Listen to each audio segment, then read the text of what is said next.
Jadi kalau burnout sendiri, kalau bagi saya sendiri nggak pernah mengalami. Jadi kalau ditanya sama orang tipsnya apa supaya nggak pernah mengalami, ya kenali dirimu dulu yang pertama. Karena kan manusia tuh beda-beda gitu. Yang nomor dua adalah ya hidup tuh nggak bisa ngegas terus. Kadang kita tuh ada waktu harus namanya rem. Dan bukan terus nomor tiga ambisius tuh boleh, tapi kita nggak bisa seluruh hidup tuh ambisius. Kadang merasa enough tuh cukup. Terus nomor empat kita tuh harus nemuin hobi yang pure hobi itu untuk setidaknya membuat hormon stres kita tuh menurun begitu. Dan nomor terakhir itu adalah pola tidur yang sangat teratur.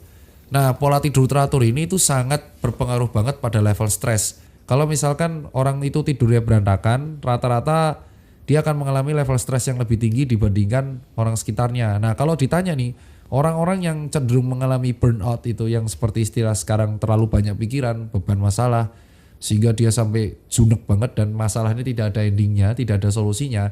Rata-rata mereka itu malah nggak tidur. Kalau saya tidur bisa aja gitu, bisa aja begitu. Jadi dan poin terakhir tuh harus sadar ya bahwa masalah itu tidak bisa diselesaikan saat itu juga. Nah ini adalah poin yang mengakibatkan sebagian banyak orang itu akhirnya mengalami yang namanya burnout itu. Karena ketika mereka kena masalah, mereka tuh beranggapan harus selesai saat itu juga.